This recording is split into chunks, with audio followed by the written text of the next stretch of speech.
A similar theme that I repeat over and over.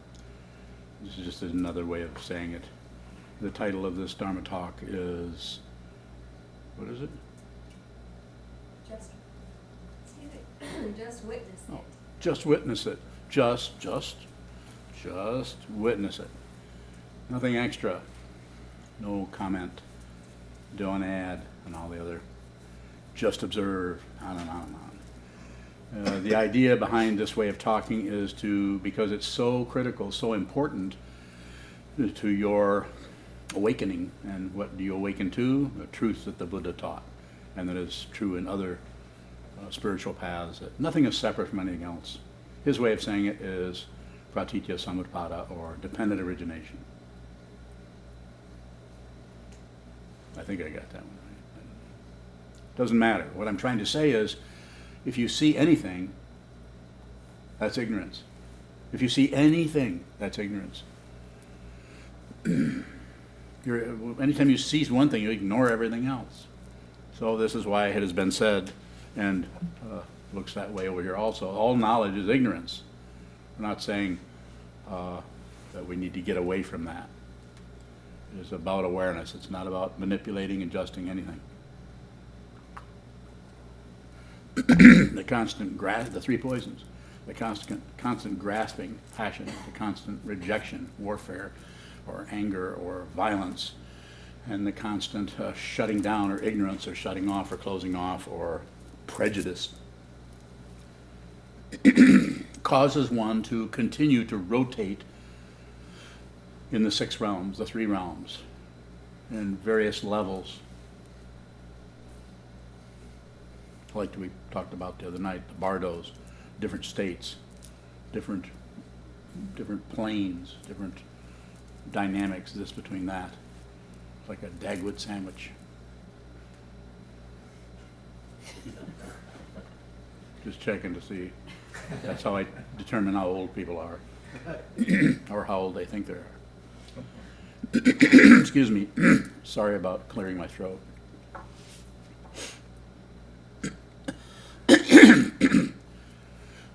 So it is about not about staying in one layer, or avoiding this, or staying in that, or making sure you're always witnessing. All you have to do is notice that when you stop doing that. Again, over and over and over. It's always about awareness, never about what arises in it. On the other hand, it is about seeing what arises in it, and without manipulating it, without buying into the passion, aggression, ignorance that is completely in the service of that which we call the ego, or the seventh consciousness, if you're talking about the 8 consciousnesses in the Yogacara, or mind-only tradition. It's that area of consciousness that doesn't want this, but wants that, wants more of this and less of that, and those other things it's not sure about, so closes off, or they look foreign, or they look alien. There isn't anything that's alien. Even aliens aren't alien. Want more? Even humans aren't human. Sorry, I jumped into that before you responded. It was one of those, what do they call those, rhetorical questions?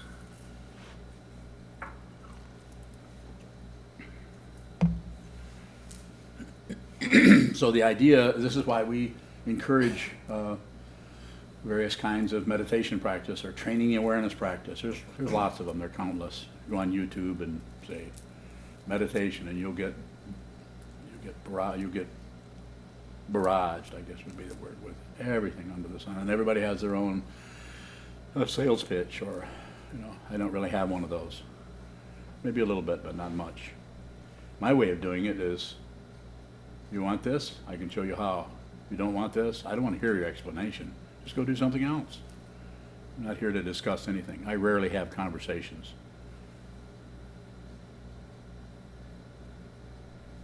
Swapping opinions.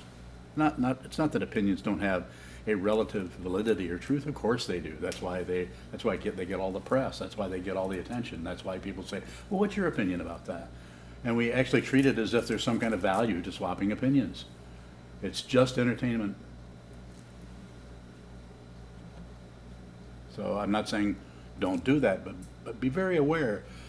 And you can do that if you're Sitting practice is strong. You sit down, hold still as you can, for as long a period as you can, without being rigid and without being militant. The militancy or the macho quality that comes up in different practices. Not only Zen, but the Tibetan practice of sitting in a box for centuries.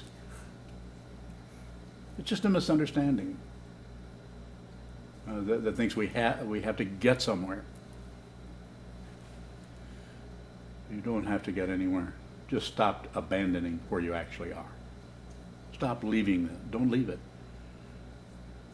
You can't leave this room. If you see what this room is, you can't ever leave this room. If you see what anything is, you can't ever leave anything that you see, because there is no over there. From the point of view of a deep spiritual understanding of this, which is not only on the surface, but is also all the way down. Surface and depth are not different. They're just two metaphors for the same thing.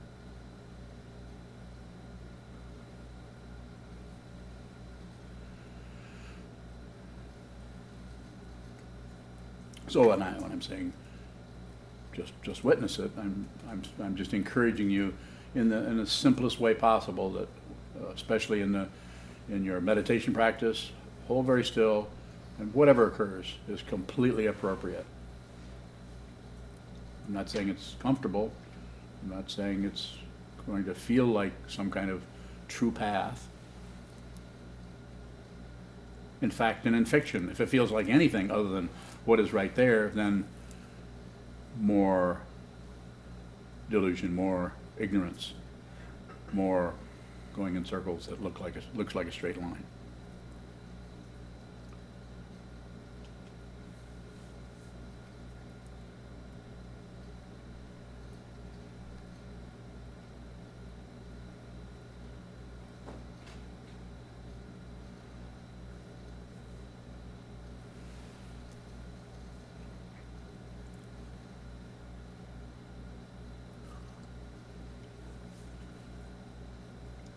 Shoro. Is entertainment a way of shutting down? Depends on what you do with it. And grasping at it or wanting more of it tends to make the spinning more intense. Again, it's not wrong. It's just a way. Just be aware of that. You don't have to stop doing anything. Well, unless it's you, and then you know what your marching orders are. Don't march. Depends on who it is, and it depends on, from this person's point of view, it depends on what my relationship is with you, and you're the one that determines that. I don't. I get my understanding of my relationship to you from you. You show me exactly how much feedback you want. And I have people I've known for years that they don't want much feedback. They just want to tell me stuff. And what do? I listen. Listen, receive. More?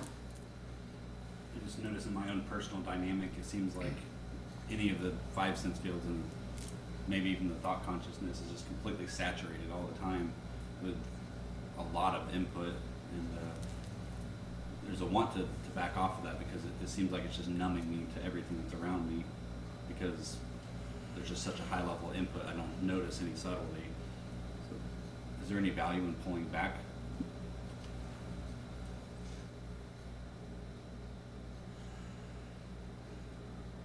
That's a long question. It's a long preamble. There are a lot of questions in the first 15 minutes of that. You should ask one of those. And then I'll talk about pulling back. The entertainment part.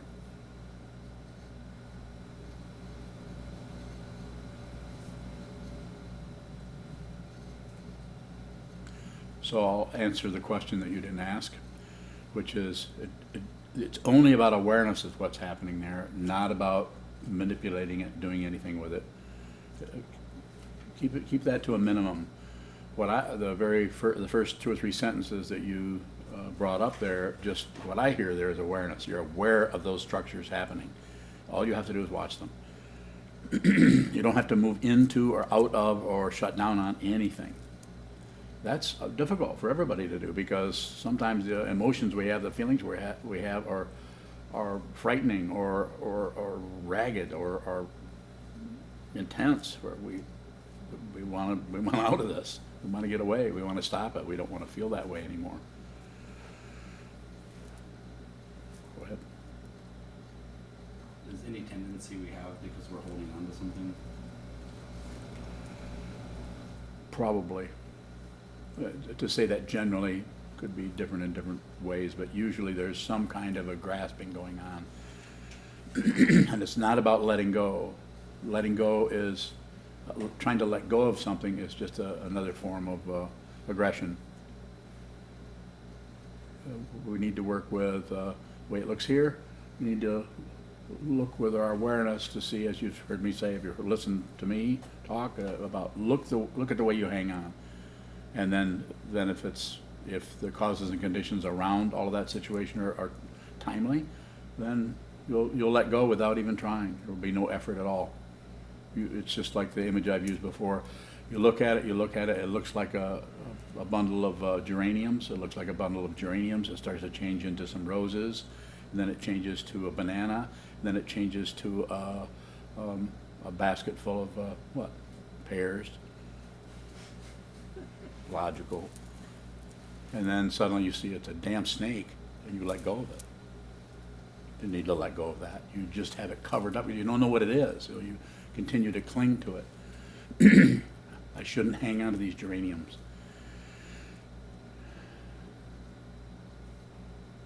To this entertainment. You have a hold of a snake. It's like the image, the traditional image is that we should have compassion for others, because they don't know that samsara is they're running into a burning house. And one who has understood the nature of a spiritual path, the nature of reality, that everything is dependently arisen, they won't do much. Let the world badger you about, you need to get out, you need to, what's this thing they talk about, engaged Buddhism.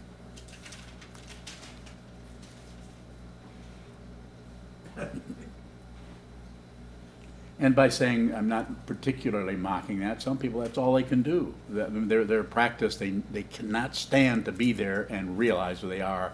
So they see what's going on around them, and they think that they can take their imitation awareness. It's meant as a description, and I'm not evaluating anyone. It's a description. Their idea of awareness, their idea of meditation, their idea of how calm and cool they are out into the world. If they have not seen deeply the hidden aggression under their third rib, just below their buttocks, in the back of their knee. I'm just saying that I don't know what else to say. If you haven't really gotten to know your attachment to this body form, this is not real. Looks real, feels real, not real. It has a reality that is dependently arisen. That's how it's unreal. It's not that it's not here. It's not that you don't have nerve endings, of course, but the fundamental nature that causes us to continue to go in circles and search for something else, something else, something else, something more, something more. It's spiritual materialism. And so leaving the wall, leaving your practice, leaving, in our case, leaving the monastery and going to do something else, to go out into the world and march on something, or march against something, march for. I'm not saying that's not there, and I'm not saying you should shut down on that. You should look at it. You should watch the news. You should stay. You should receive. You should receive. Produce as little as possible. If you keep it on receive, without, just witness it without adding anything to it, then when the time comes, if one ever comes, if there is such a thing as time coming, you will go into action without even popping the clutch. Sorry about the metaphor. We don't have any clutches anymore, do we? Well, motorcycle. You will be doing a wheel stand to get at the situation without even thinking about it, because you know you have to do this. It's choiceless. Wait until it's choiceless, because anything else, if you're doing something that is not choiceless, it's out of self-centeredness, and it's out of a deep underlying grasping at something else, trying to be someone, trying to accomplish something. Highfalutin form of spiritual materialism. So just wait. And how a good place to wait is in front of a wall. Sit down, hold still. It's not even waiting. Waiting is extra, yes. When you talk about choicelessness, it seems that's an easy area for the ego to hijack and say like, oh, I didn't have a choice, and kind of excusing themselves and Yes. getting into a bad situation. So what's the distinction? Well, the distinction is if you see yourself justifying it. If you start to put one foot on the floor or stand up and notice you're headed in a particular direction, if there's any chatter going behind it, say, you should do that. One single whisper coming out of your, what do we call that? The cage of the mind, the cage of your afflictions. One little whisper coming out of there is, you need to do this. No, you don't. You don't need to do anything. The only thing you need to do is what you don't need to do, or what doesn't arise as something you need to do. You just do it. It's just spontaneous. It just comes out of the, it's not a self. It's without a self. I can't give a talk if I come in here with some kind of intention of doing something. I'd make a fool of myself. Or you'd realize that I've been a fool all along.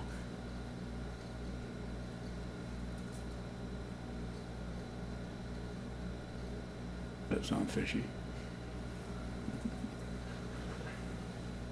Yes.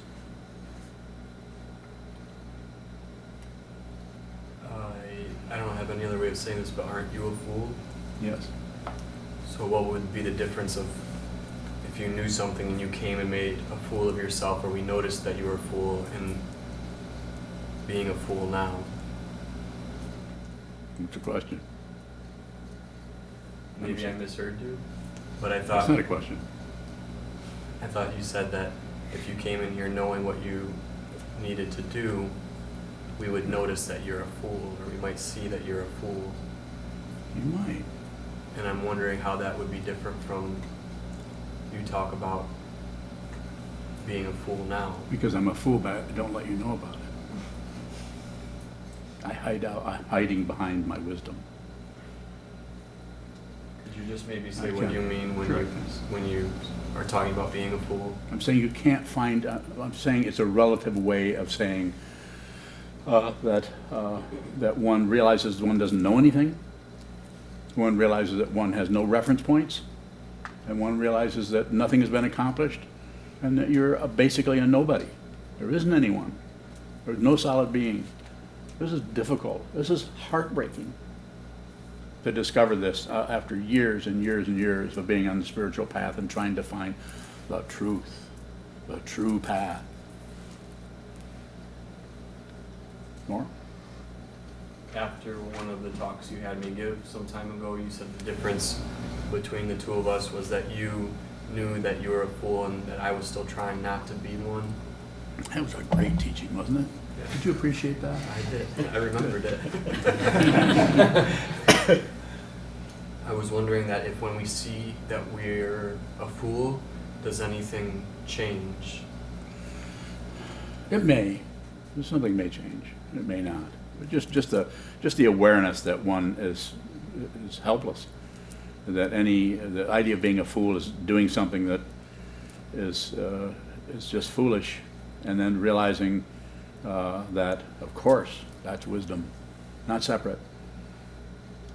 The samsaric side of wisdom is foolishness. The nirvanic side is wisdom.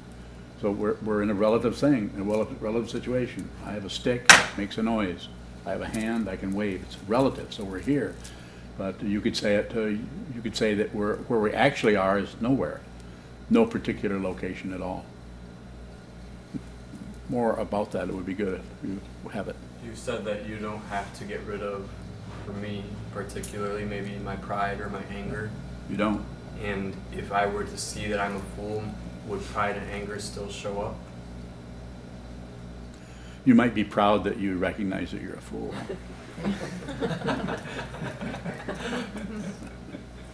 Which is a pretty subtle form of pride. You know? Like, I know I'm a nobody, but I just have to be me. So I think the thing that makes it difficult is that you actually can't grasp it, and to say a fool is just a way of talking about it to help people see that to encourage you, to encourage anyone to, instead of when you start to feel kind of useless or foolish or like you're headed in the wrong direction, as a Dharma teacher, I'm saying keep going, because your wisdom mind is probably going to show up due to the grasping and the intense aggression and shutting down of the self-centered part of the mind, the ego, the seventh consciousness, and the vasanas that come tumbling out of the eighth consciousness, or the alaya vijnana, however you want to characterize that whole consciousness thing. It's trying to keep somebody going as somebody. So when that starts to come apart, the message from the ego is, this is kind of foolish. You're being totally foolish to do this. Like the people that live in the monastery might get, this is not really getting anywhere. I think I need to go and study under Thich Nhat Hanh. Good idea. Don't do that. Stay here. Take your medicine. Go to bed at 9. So it's just a structure. It's just we're using a structure in order to see all the ways in which our reality is unstructured. There's completely an open dimension everywhere. By looking at the form, by observing the form, by practicing the form, it just happens to be this form, just happens to be these sutras, just happens to be this building, happens to be this body-mind complex, just happens to be this. And consciousness is arising through this, through your karma, and manifesting as your life story, without a beginning, without an end. More questions are good if you have them.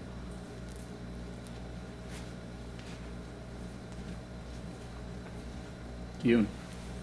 Is the open dimension stillness?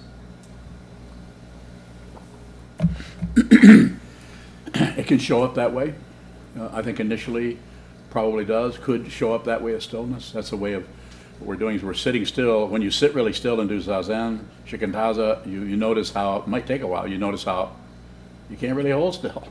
Things are moving constantly. You can see the contrast, your heartbeat, your diaphragm is moving, your toes wiggle. And then when you finally feel pretty still yourself, then everything in the room starts to move. The wall starts to move. Someone's voice outside, a cardinal outside in the trees. There's all kinds of movement. The air conditioner shutting off and on. There's stillness in what arises in the mind. There's stillness there also. Stillness is a concept that points to something.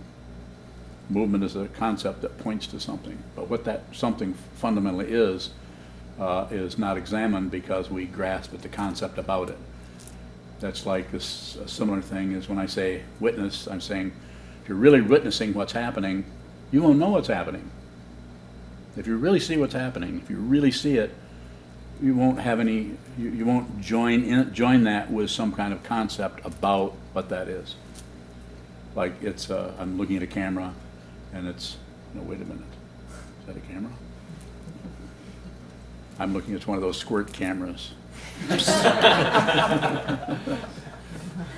So the witnessing part is a very interesting area. You could use that word if it's helpful, or observe if it's helpful, or just receive is another word that I use a lot. Just whatever's happening, just receive, add nothing to it. And the other way to turn that around is the idea of if you want to give something, rather than producing something, give everything your attention. It's an interesting area there where it has to do with generosity. You're actually so generous, you're just going to give someone your attention. You're going to listen to what they're saying, no matter what they say, and you're not going to add on any comments or thoughts about what they're saying. You might see spontaneously that they're being dishonest, but that's just something that arises out of the dynamic of observing. But nothing is added on to that. Like, maybe I should say something. Should I just act like I believe this? I'll have little experiences like that in conversations about what should I do here. If you're saying that, then probably should go take a nap. Further questions? Goes on. This is from one of the readings that was done this morning from your book. I have a book. Oh, yes. It's for sale if anybody wants to buy one. I thought it was green. This is an old one. Oh, the green First faded? edition. First And it's January. That's You an didn't old even book. sign this book? I didn't sign it? No. Okay.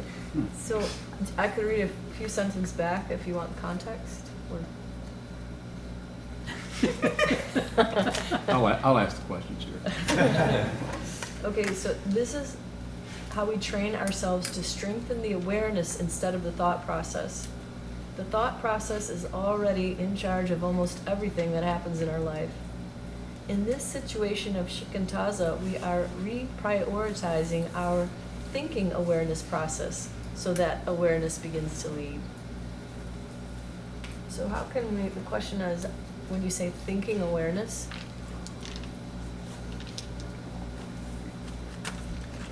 how can we train our awareness of the thinking without being lost in the thinking?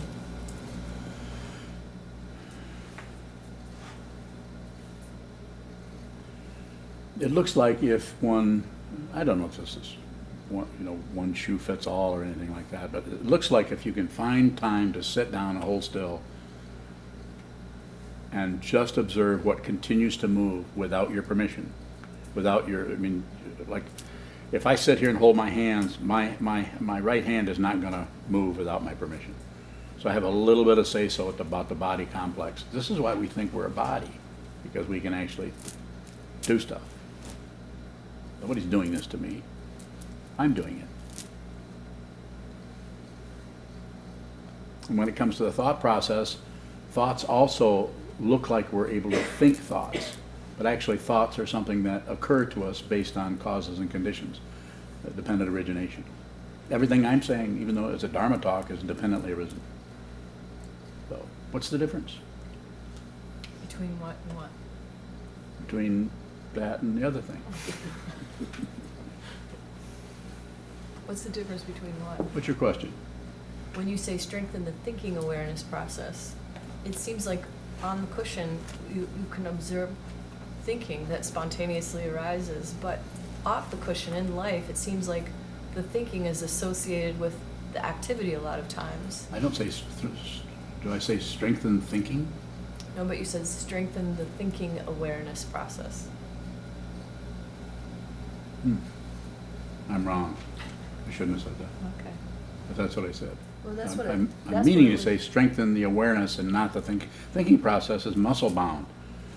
The ego mind is, we all have, maybe it's you, but we've all met somebody who just has to think about everything. Their whole mind is like, if you try to even talk to them, there's not enough breathing room to even have a conversation. It's usually just a lecture from them about who they are, and they'll even tell you who you are based on their preconceptions and judgments of you. So I'm saying, maybe I did say something that doesn't fit. I don't know.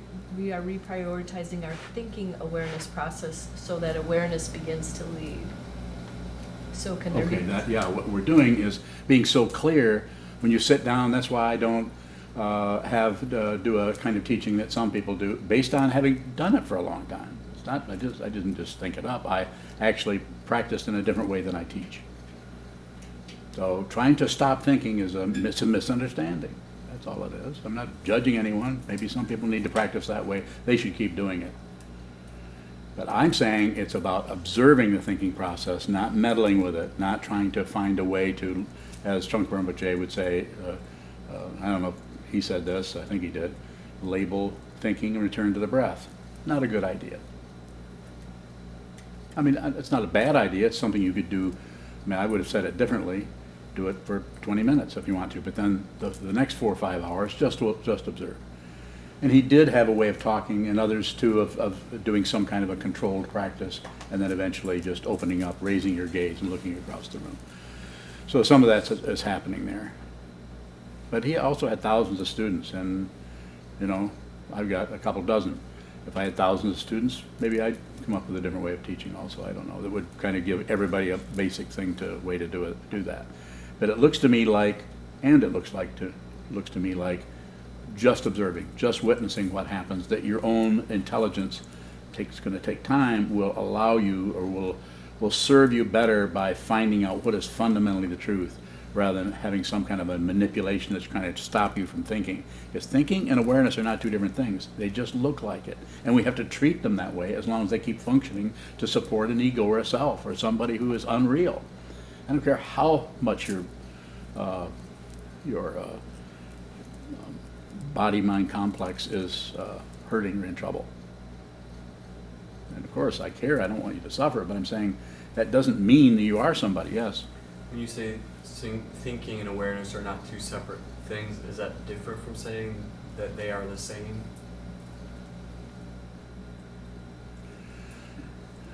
It's like Sandokai, the Sutra of equality of sameness and difference, but it has to be, that's a concept that is looked at, and then we have to understand that it's like the clouds in the sky are different. They do have a different function. They function in a different way. The sky kind of stays there, and the clouds come and go.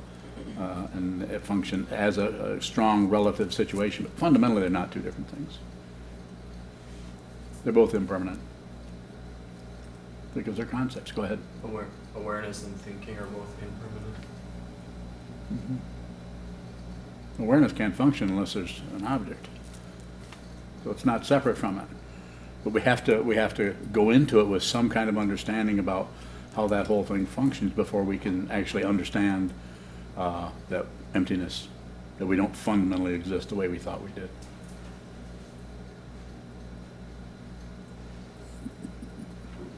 Pretty exciting, huh? No? Sure. No.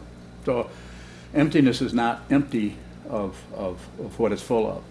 It's empty of our imputation or ideas about it.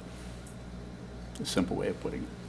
Not saying that if I were more scholarly or more smarter or more intellectual, I could probably say it in a more, I could circumambulate all of the concepts around emptiness and talk about self-empty, other empty, and we could all have headaches. Galactus don't have headaches. Because they don't do anything but think. And they should.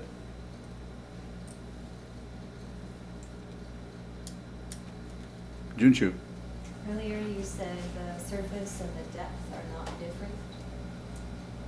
If there's a feeling that there's some sort of self-deception going on under the surface, in the depths, you could say, how is that also apparent on the surface?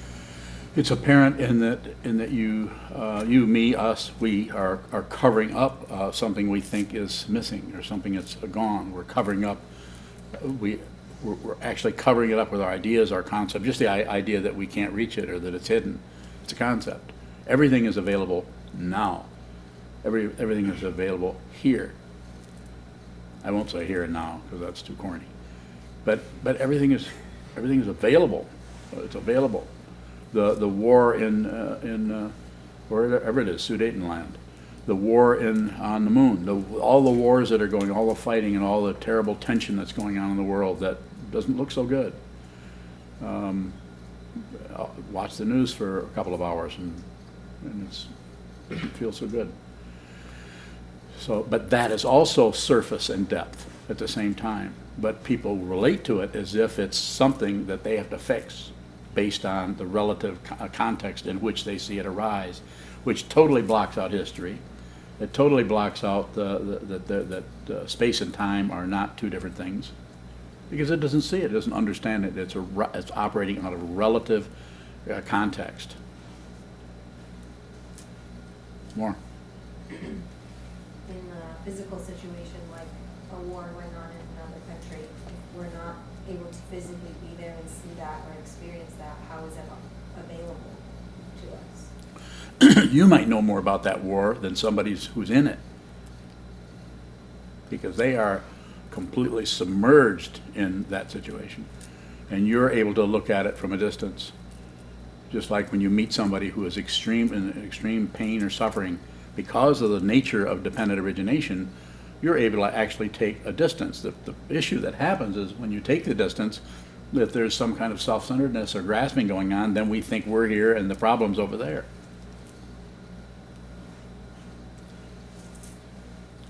So it's a simple situation like of using traditional words of non-duality, not two. Anytime it looks like there's two things, that's delusion.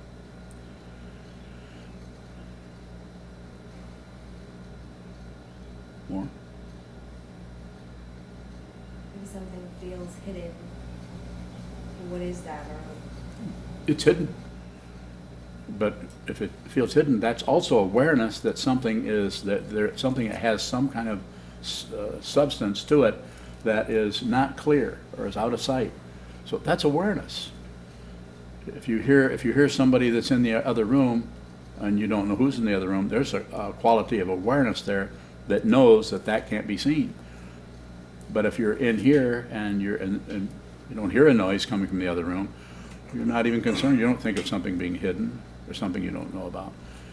So that's the beginning of the awareness. And what the issue that seems to be problematic for the self-centeredness is we run away in fear, or we run into it in war, or we just shut down and distract ourselves into something else instead of continuing to listen to that sound.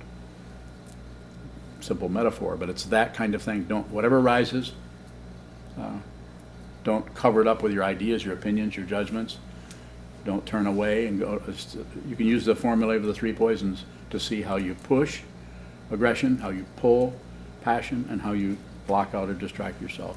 Ignorance. Do none of that. And in order to do none of that, we have to note how much we continue to object to our life, try to be someone else, try to stop this or start that or manipulate things. So just witness it. And to witness it is to not know what it is. If you know what it is, then you probably have abandoned it in some way.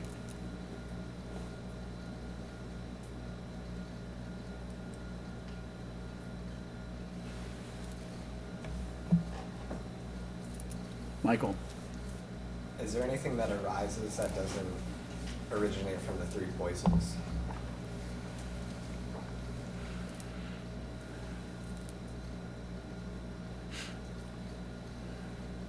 So the way it's taught, traditionally the way it's taught is avidya, or the 12 links in the chain of existence. There wasn't anything, there was just an open dimension. And then there's ignorance, and the metaphor I use is hot and cold come together and form some kind of a energy spin, like the one I use is like a dust devil or something like that. So that seems to be how it starts, and then it progresses out into more into the samskaras and into consciousness formations, and then consciousness, and then the name and form, or the form, feeling, perception, concept, consciousness, and then on up to all through the grasping and the becoming, to sickness, aging, and death. And so I think that anything that arises probably is going to show up in that way, in some kind of way of something's here and it wants something else, just like a tree wants sunshine. Simple metaphor. Something wants to live. I remember reading Ramana Maharshi, who was the ancient sage in the last century, who passed away of, I think, cancer at the age of around 80 or so in 1950. And he kind of warned his students, his people that were close to him, there's going to be suffering, there's going to be pain, but it wants to live too. It was just an interesting statement that he made about the cancer. Cancer wants to live too. So something wants something else. Junshu. A question from Greg in the UK. Can there be awareness without an object, i.e. pure awareness? So, Greg, we're looking at concepts here, and so I could say yes, there could be the Tathagata or the ultimate nature, or suchness, or so. But it seems like there's some kind of, for us as human beings, there's some kind of witnessing quality that can happen there. You know, we could speculate on that, but there's no way to, because any kind of knowing is going to bring us back into samsara and back into relative truth again. So what seems to happen, and this may be helpful to you and to others, is that what happens is the object, as a living being, which we're all living beings here. See, no, don't see anybody who's dead. Yep, everybody's living here, and I hope that's true in the UK also, Greg. End of the humor. What we see it at the same time. It's non-dual. It's Advaita. The fancy words for it is not two. The two-ness remains. The two-ness remains, but the insight into it is it's not separate. So therefore we see it and we don't see it at the same time. We see separation and we see no separation at the same time. And the way I talk about this, and this is the way this began showing up for me 1,500 years ago, another previous incarnation in Somalia. How did it show up? Oh, everything I look at looks like one of my friends. Everything I look at looks like friend. Everything I look at looks like friend. It's a way of talking about the separation, but not going so far as that we're smushing everything together like we're all one. That's bullshit. We are not all one. Sorry. Don't believe a word I say. Don't believe anything. Don't believe anything anybody says. Find out for yourself. Get your own authority. You find out. Sit down and look at the wall. Sit down and look at your body, mind as it comes and goes and comes. You awaken. The only thing I encourage everybody to do is wake up, find out, sit down and find out what is true. You may have to study a bunch of texts. You may not. Go ahead. How does working with a situation that seems to be in a relative way, teacher-student based on some kind of authority, how does that help us as students get our own authority? So because the way the authority functions as the teacher-student is always in equilibrium. If it's truly a Dharma teaching, then it's always in equilibrium. In other words, there's always a balance happening there. Not too tight, not too loose. There's just, I experienced this with both of my teachers. When they met me, I got exactly what I didn't know that at first. I had to look back on it and say, how could they possibly know exactly what I needed to hear from them? I got exactly. And from seeing that, I think, assume in some sense that everyone got something different, because I didn't see other people getting the same thing with the same kind of feedback. So I think it takes on its own relationship that I have as your teacher, you as my student, is fluctuating all the time, and sometimes it gets very tight and I say don't do that, and other times it's very loose and I say, yeah, do whatever you want to do. I don't do that very often, do I? No. But it was I didn't order you to come to a monastery. Monastery's here, you came and asked. I didn't order you to receive Jukai. You asked. So you're showing me how much glue you need. And so when you come to this direction, just like anyone, when you come this way, then I look at the situation and I don't really have to even think about it. I really don't think much. I'm not saying I don't think some, but it's not a lot. More about that? If it feels off kilter or that the dynamic isn't balanced, is that something the student's adding to the situation? That's a really good question. What do you think? Smart Alec. It seems like when I sit down and formally ask you about something, it doesn't feel like you're forcing me to do anything. It feels really mutual. Okay. So what? What was the question? If there's a perception that it's an authority situation, is that something that the student's adding to that? I don't think you can generalize about that. I think some people feel threatened And some people, they need to feel that, and then the idea there with being a student, you work with that as best you can. If you want to be a student, then I can be a teacher. If you decide you don't want to be a student, then go do something else. I don't need a job. I only work with people that give me permission. I don't particularly preach. Of course, this is a little bit like preaching. I'm saying this and this and this and this. But I'm not necessarily right. And I also say, don't believe anything I say, and I mean it. Don't believe anything anybody says. Anybody. Even the Tibetans, who think they're right about everything. Don't they? There's only one way to achieve enlightenment. Why would they say that? Because they want more Galugpas, they want more Kagyus, they want authority. They want to control the whole thing. Now there can be genuine in the 13th century, the 12th century, 11th century, probably needed to take a form like that or wouldn't even be here. But those days are gone. The communication is too immediate, intense, and happens in, I mean, I'm talking to someone in Greg in the UK. That's pretty astonishing. This is a huge ball of dirt. If I looked right at Greg right now, I'd have to look through granite.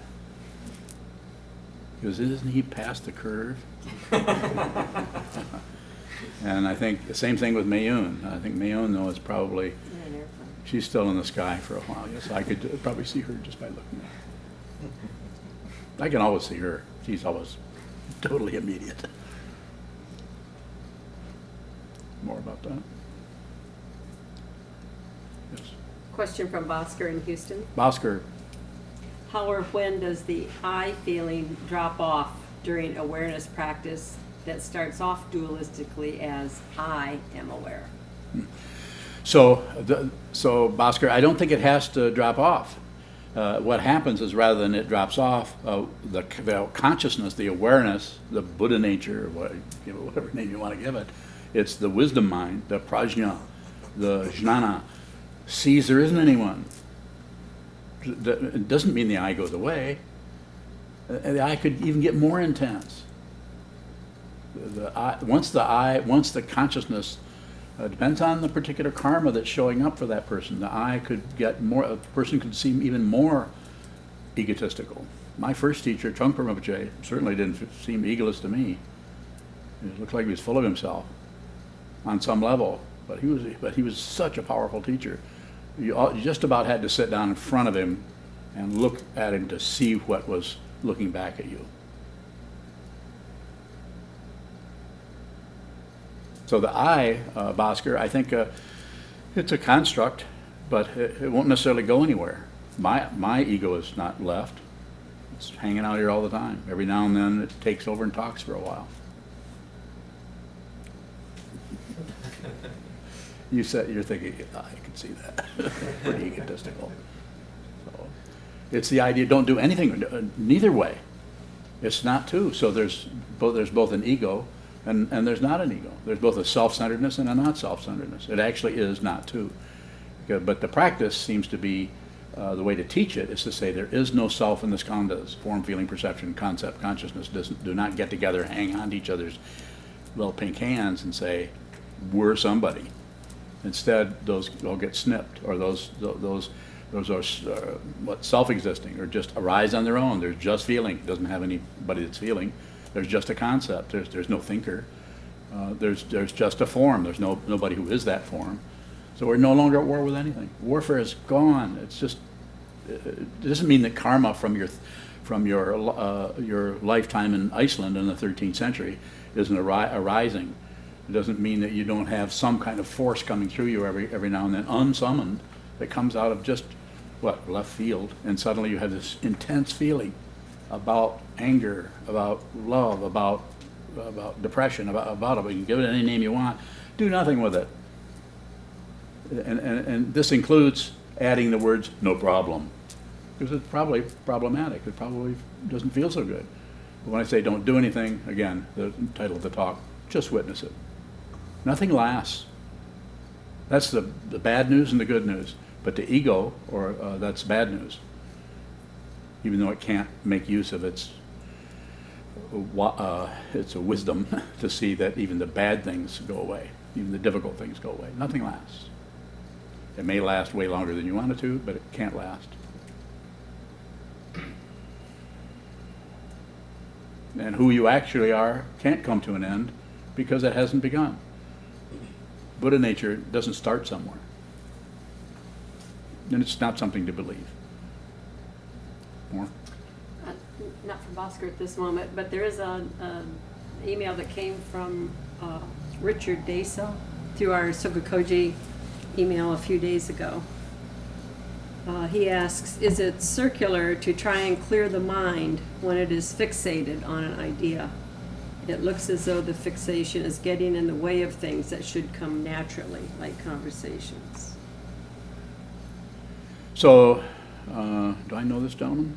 He's corresponded with us before through. Okay, so a lot of times sitting down, holding still, and just watching watching what comes and goes in the mind without interfering or meddling, without adding, subtracting, dividing. And if you see fixation, just observe the fixation. If you do anything with the fixation, it changes its angle and becomes acceptable to the ego, to the self-centered, and the ego will draw a credential out of that saying, I'm really working with this fixation in a really good way. The only way to work with fixation is just witness it, just see that it's fixated. That's enough. If something occurs and you see there's fixation, just look at it.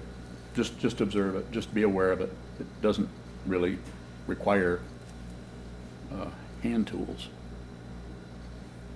What was the other part of the question? His main part was, is it circular to try and clear the mind when it is fixated on an idea? So don't clear the mind. Don't bother with clearing the mind. Just look at the mind. If it looks cloudy, look at the clouds. If it looks swirling, look at the swirls. If you're looking at it and you come up with any first comment on it, just first thought, best thought, as Rinpoche titled his book of poems. First thought, best thought. And it's not saying it's not even a thought. The first actual arising after the original situation, as it says in the 5 Dharmas of the Lankavatara Sutra, something arises. Okay, that's it. That's first thought. It would have to be. First, something arises. That's enough. You don't have to do anything more than that. The other two, something arises, we name it, and then we make up shit about it. It's a good thing, it's a bad thing, it's my thing, it shouldn't have happened, I shouldn't have done it. If I hadn't have done this, that wouldn't, Those three all get together. They may come out in force. They may eventually come where you just see things that arise. You just witness what's happening. But you also witness that in the naming of it, and you also witness the opinions about it, or the judgment, or the propaganda around it, and so on. So less is better. No interference. Don't clear the mind. Don't clear the mind. Don't try to be somebody else. Live your life. Don't hide out from your life. Be genuine. Whatever emotion arises right now, 10 minutes from now, 10 days from now, 10 years from now, just let that happen. Just don't interfere with it. And also don't lecture yourself about I just have to accept that. You don't have to accept anything. Juju. Greg from the UK says he's looking right back at you. And he has 2 more questions. Right through the dirt? Yes. You mentioned your thoughts are also dependently arisen. So what is the difference between your thoughts and other people's thoughts, i.e. those who are not so awake? I get to brag. No solid self. Thoughts arise. I'm no longer interested in stopping any of my thoughts or starting them or doing anything, and I function since this has come about through practicing for many years. The whole dynamic here has gone through some transformations of some kind, and so now I have all kinds of thoughts. The thoughts are more intense now than they've ever been. The emotions are more intense, but they can't find a thing. There's no solid thinker anymore.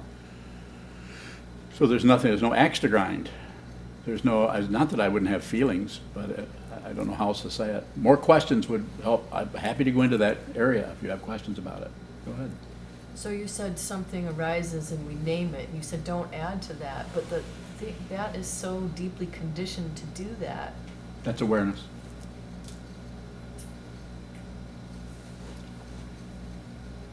Awareness is king. Awareness is queen.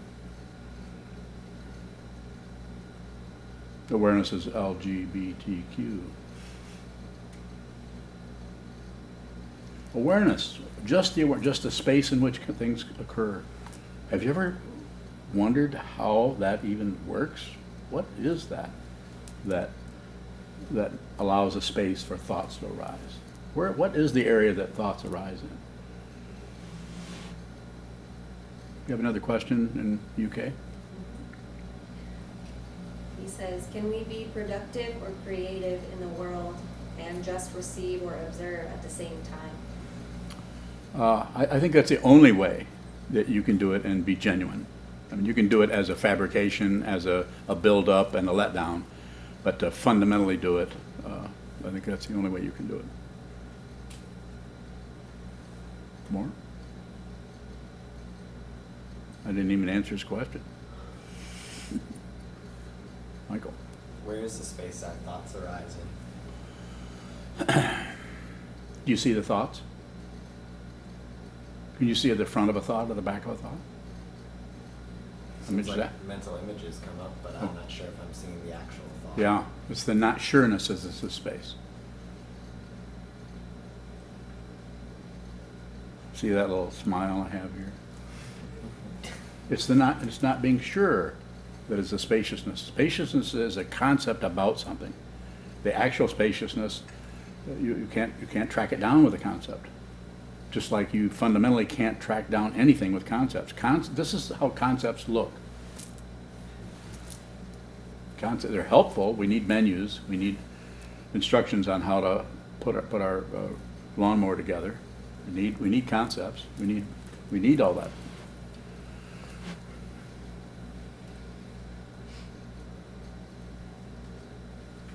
More.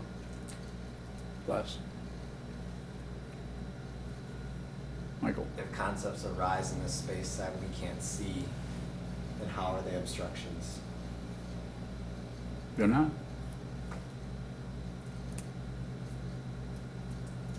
How is it that they become obstructions? We think they are. We actually think that something's on the way.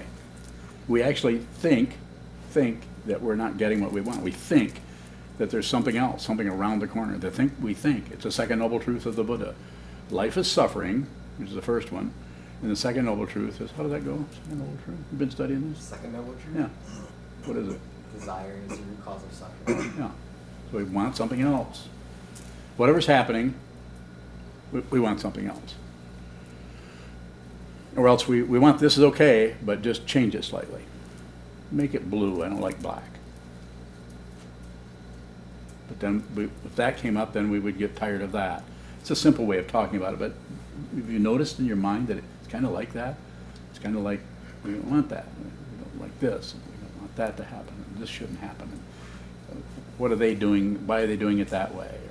Why am I feeling like this? There's a constant circularity of not just witnessing.